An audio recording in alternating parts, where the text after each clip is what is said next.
السلام عليكم ورحمة الله وبركاته. أسعد الله أوقاتكم بكل خير يا أحلى متابعين. وصفتنا لليوم إن شاء الله بتكون وصفة الزربيان العدني باللحم بالطريقة الأصلية خطوة بخطوة. شاهد الفيديو للآخر، وقبل ما تشاهد الفيديو أتمنى منكم أنكم تدعموا الفيديو بالتعليق والمشاركة، وخلونا نبدأ. بحتاج 4-5 حبات بصل متوسطين الحجم. أقطع البصل جوانح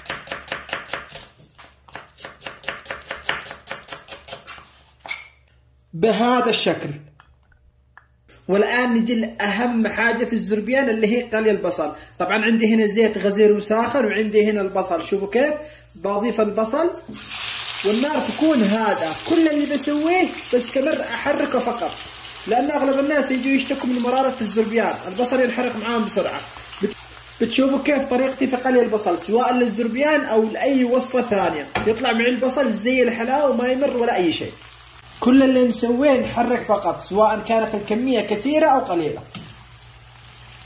والنار ما تكون مرتفعة بزيادة، يعني تكون متوسطة، علشان يطلع معاكم الأكل مرتب. وكل من يذوق الأكل من يدكم نقول لكم يعطيكم ألف عافية.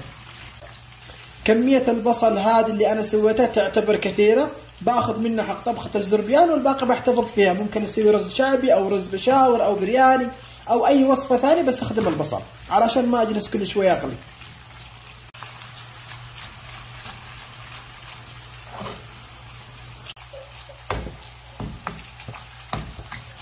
صح إنه قلي البصل يأخذ وقت، بس لازم تنتبهوا على قلي البصل، لأنه هو أهم شيء في الزربيان علشان ما يطلع معاكم مر. بعد ما أخذ مع اللون الذهبي الجميل هذا بأخذ نصف الكمية.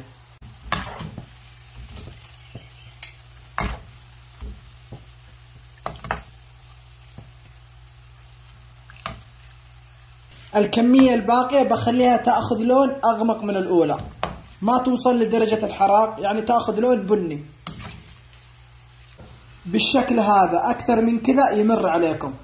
والآن بجهز البهارات. طبعا بجهز البهارات اليوم لطبخة واحدة، لأني أنا عندي بهارات جاهزة من قبل، بس للناس اللي أول مرة تحضر الفيديو. عندي 8 حبات هيل، 6 حبات قرنفل أو مسمار، نصف ملعقة فلفل أسود، نصف ملعقة كمون، نصف ملعقة كزبرة حب، عودين قرفة.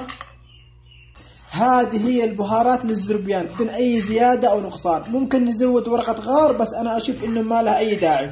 ما يضاف فلفل حار، ما يضاف زنجبيل، ما يضاف أي بهارات ثانية. بحمصها تحميصة خفيفة. أي طبخة أو أي خلطة أو أي تتبيلة إذا تشتوها تطلع معاكم مضبوطة، حمص البهارات وبعدين اطحنوها بنفس الوقت، أو أقل شيء إذا ما بتحمصوها اطحنوها بنفس الوقت، وشوفوا كيف تطلع معاكم النتيجة. أنصحكم نصيحة لوجه الله، لا تأخذوا المطحونة جاهزة، يعني يعلم الله كم تكون لها مخزنة هناك أو مطحونة ومخزنة عندهم. فالأفضل خذوها لكم حب وبعدين اطحنوها، ولو إنها متعبة شوية بس عادي، علشان تطلع معاكم نتيجة حلوة مبهرة. إذا الطاحونة عندكم ضعيفة أو بلاستيك نخلي البهارات تبرد شوية. أضيف عليهم حاجة بسيطة زعفران، علشان ما يطلع طعم الطبخة زعفران، بس كذا يكفي. هذا الطبخة واحدة يعني. وهذه هي جاهزة. والله يا جماعة ريحتها على كيفكم، أفضل من أي بهارات جاهزة. ثوم إحنا نسميه جلعوم، أنتم إيش تسموه؟ جلعوم ثوم، يعني مجموعة ثوم بقطعها. الزربيان يحب الثوم الزيادة.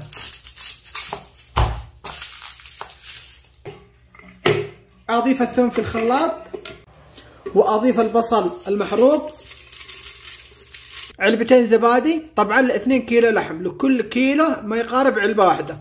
وإذا كانت دجاج برضه لكل حبة دجاج علبة زبادي. وأضيف البهارات. طبعا البهارات الذي طحنتها أجت لي بالضبط 1.5 ملعقة. 2 كيلو لحم تكفي. قليل ماء ونخلطه تمام. في حال انه مثلا ما فيش معانا خلاط او عصارة، نضيف البصل والزبادي والبهارات فوق اللحم. وبالنسبة للثوم ندقه او نبشره. فهذه هي طريقة الزربيان الاصلية. بالنسبة لي انا بستخدم الخلاط، انتم الخيار لكم، ممكن تستخدموا الخلاط وممكن تضيفوه كذا مثل ما انا اسوي. يعني اللي شاف فيديو الدجاج حقي او زربيان بالدجاج يعرف كيف. وهذا هو جاهز. في قدر الضغط 2 ملعقتين زيت من اللي قلت فيها البصل، اخليه يسخن واضيف البطاطس واللحم. طبعا اللحم انا خليته قطع صغيرة، انتم على كيفكم. اختاروا نوعية لحم تكون ممتازة علشان تطلع معاكم مضبوطة. اقلب اللحم والبطاطس في الزيت شوية، والآن بضيف الخلطة ونحركها تحريكة بسيطة بالشكل هذا. أضيف له كوب إلا ربع ماء فقط. كمية اللحم هذه يحتاج لي ملعقة كبيرة ملح، قليل زيت من اللي قليت فيها البصل في وعاء أو في قشرة بصل، فحمة، وأخليه يتبخر لمدة 10 دقائق. وإذا تشتوا نصيحتي وشوري لو تسووها قبلها بليلة أفضل وألذ يطلع معاكم. طبعا هذا الشغل أيام المطاعم كنت بشتغل كذا، يعني بشتغل بالليل أجهز الخلطة كذا وأخليها الثاني من الصباح ويطلع زربيان ولا ألذ. وبعد 10 دقائق تقريبا برفعه وآخذ الجمرة هذه أو الزيت مع الفحم وأسكر عليه لمدة 45 دقيقة. أول 10 دقائق النار عالية وباقي الوقت على نار أقل من المتوسطة. هذا هو الرز اللي بستخدمه. والآن بجهز الرز. عندي هنا ماء مغلية بضيف عليها قليل زيت من اللي قليت فيها البصل، بهارات صحيحة وملح. الرز منقع ومغسول لمدة 45 دقيقة تقريبا. أسلقه 3/4 الاستواء. وهذا اللحم بعد ما استوى جهز معانا.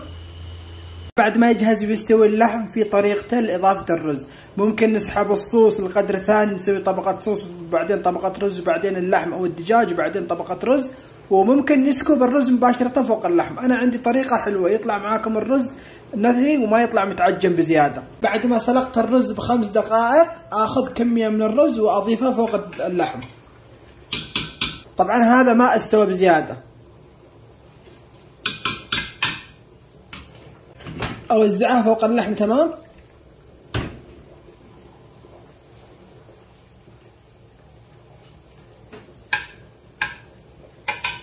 أضيف له بصل مقلي من الذهبي هذا اللي سحبته من البداية. والآن بضيف باقي كمية الرز، هذه استوت 80%. بالطريقة هذه يطلع معانا الرز حلو وما يطلع متعجن بزيادة. آخر شيء بضيف له رشة خفيفة زيت، قليل ملون طعام، وقليل بصل مقلي، زيت وفحمة، وأخليه يتبخر وأقفل عليه لمدة 20 دقيقة على نار هادئة جدا.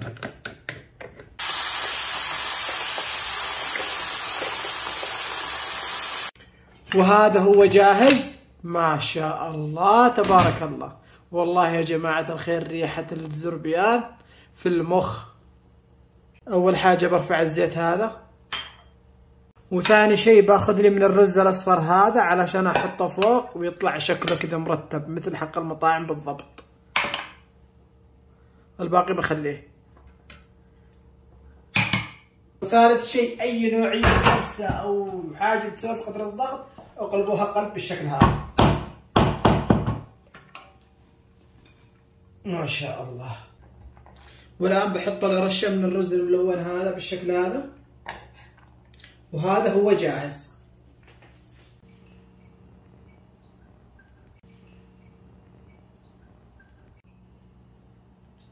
هذا هو الشكل النهائي، يقدم مع العشار والحلوى العدنية.